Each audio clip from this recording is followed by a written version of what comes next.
tadi Pak Usman Buranti, saya memang menolak karena saya bosan dengan nama bisnis network itu tadi, karena ada banyak macam yang saya coba saya jalankan dan saya perjuangkan hanya sia-sia, yang dapat hanya capeknya saja.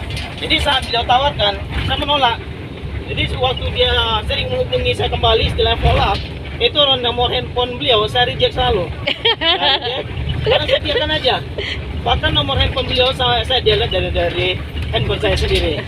Jadi di saat saya, mengapa saya bisa akhirnya bergabung dengan PT BES, kondisi usaha saya mulai bangkrut. Ya, bukan mulai bangkrut lagi, memang udah bangkrut dan keadaan minus. Nah, baru saya melirik cari pekerjaan lain.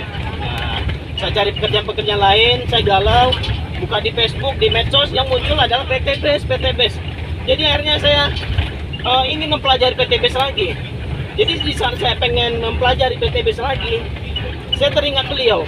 Nah, di saat saya teringat beliau, Pak Usman Buranti tadi, begitu saya datang ingin ketemu beliau, hari itu juga Allah pertemukan saya dengan beliau, dan saya bertemu di beliau ternyata sudah peraih mobil. Nah, sudah ada buktinya. Jadi saya bertanya, Pak Usman, ini apa? Udah hasil reward? Betul lah Dinda. Nah, saya aja masuk ke warung ibu saya. Setelah sampai di situ, saya tanya, Pak Abang, tolong jelaskan konsep bisnisnya lagi. Masalah program saya ceritakan, saya bisa baca sendiri. Nah, saya pelajari, itu dia jelaskan, saya pelajari. Bisa sampaikan sama beliau, insya Allah saya akan gabung Bang. Tetapi yang jadi kendala adalah masalah uang. Nah, saya nggak ada uang. Jadi kalau begitu pasti gabung kan? Insya Allah. Kalau memang pasti gabung, saya tinggalkan Eco Racing ini dulu.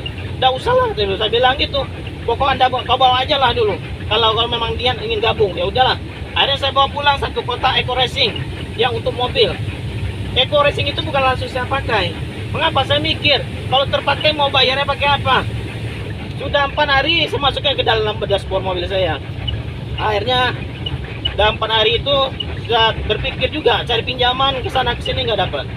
Suruh istri pinjam sama kawan-kawan nggak dapat lagi. Nah, jadi di hari yang keempat itu saya coba aja masukkan Eco Racing ke dalam mobil. Jadi kata istri saya, kok dipakai Bang? Nanti bayarnya pakai apa? Jadi saya bilang, terserah aja lah, yang penting saya masukkan dulu ke mobil. Mudah-mudahan ada solusinya. Ada saya masukin.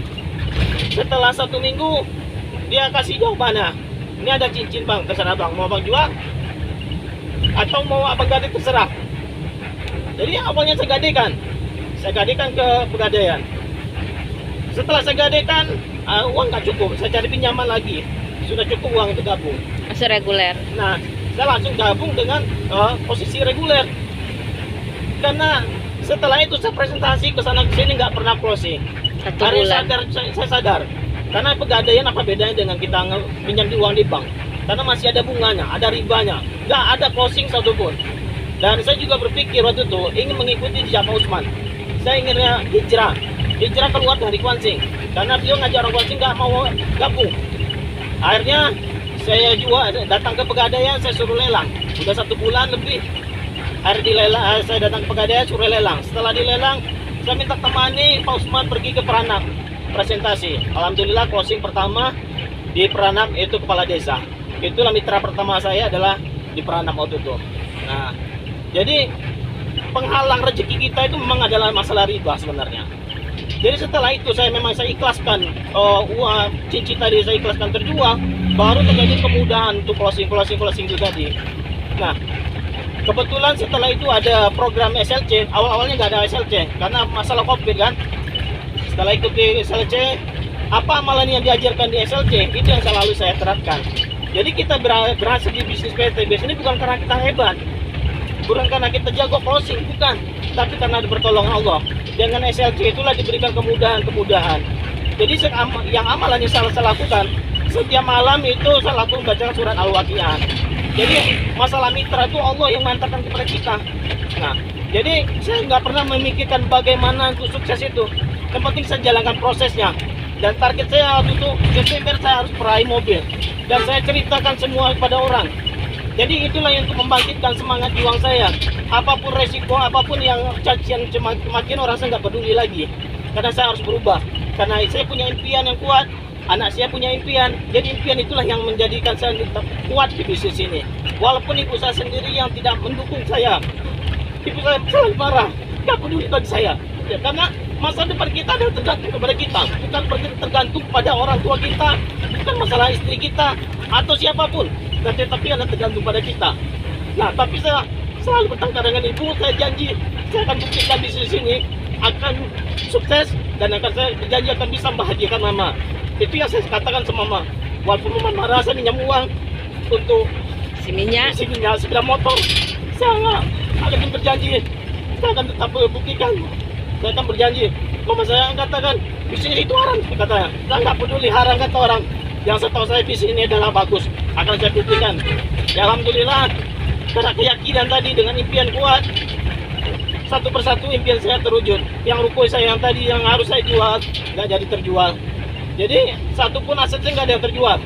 Jadi alhamdulillah juga mungkin berkat doa ibu saya, karena saya setiap malam juga berdoa ruko saya itu terjual. Ya Allah, saya ikhlas ruko saya terjual, yang penting saya lunas hutang.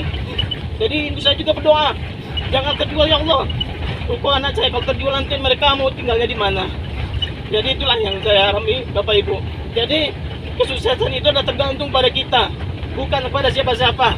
Kalau kita yakin berhasil, insya Allah bisa.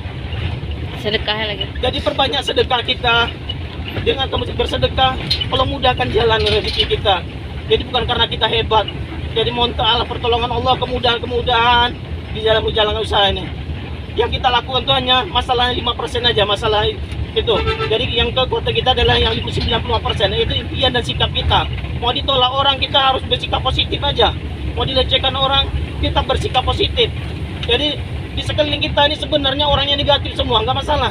Sikap positif kita yang harus kita tularkan kepada orang yang ada sekeliling kita. Nah, jadi jangan sampai kita yang terpengaruhi oleh orang-orang yang sekeliling kita. Karena yang pencuri impian adalah orang-orang yang terdekat dengan kita. Mungkin keluarga kita, saudara kita, sahabat kita. Jangan pedulikan mereka, tapi buktikanlah kepada mereka semua, Anda adalah pemenang. Anda adalah hebat. Anda bisa meraih apa yang Anda impikan. Amin. Jadi itu yang saya rasakan Bapak Ibu. Jadi kuncinya kepada kita sendiri. Jangan percayakan jangan gantungkan kepada orang lain. Jadi insya Allah Bapak Ibu semuanya ingin berhasil, yakinkanlah diri kita. Apa yang ingin kita dapatkan itu kita catat. Kapan kalau bisa kita sampaikan kepada semua orang. Walaupun orang mendoakan, ada yang nggak mengatakan nggak akan mungkin, yakinlah Allah akan selalu bersama kita. Nah, seperti itu yang saya rasakan waktu itu. Saya ceritakan kepada semua orang. Bulan Desember saya tembus mobil. Orang-orang bertanya, tetangga saya bertanya, kapan mobil kau datang, Heran? Desember mobil saya datang. Padahal poin saya masih banyak kurang, Bapak Ibu. Poin saya masih banyak.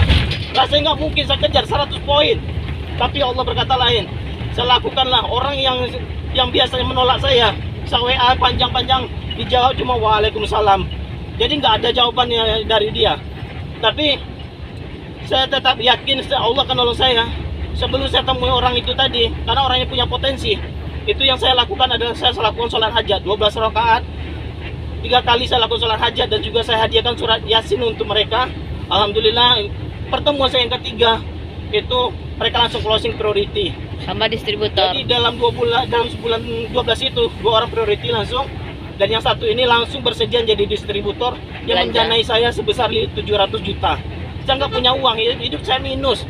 Itulah ditolong Allah di bisnis ini. Kalau bukan ditolong Allah, saya nggak bisa apa-apa. Jadi memang itulah niat saya bagaimana bisa bermanfaat bagi orang banyak, hanya itu saja. Jadi saya sangat bersyukur sekali saya ditolong orang bisa membuka distributor. Alhamdulillah dana distributor itu pun dah tinggal sedikit lagi karena sudah saya kembalikan sama beliau yang memodali saya. Jadi itu pesan saya kepada kalian semua, yakinlah Anda semua pasti bisa. Anda semua adalah pasti jadi pemenang. Amin. Jangan pikirkan bagaimana prosesnya, tapi jalankan aja prosesnya tadi. Insya Allah Allah yang akan memberikan kemudahan-kemudahan.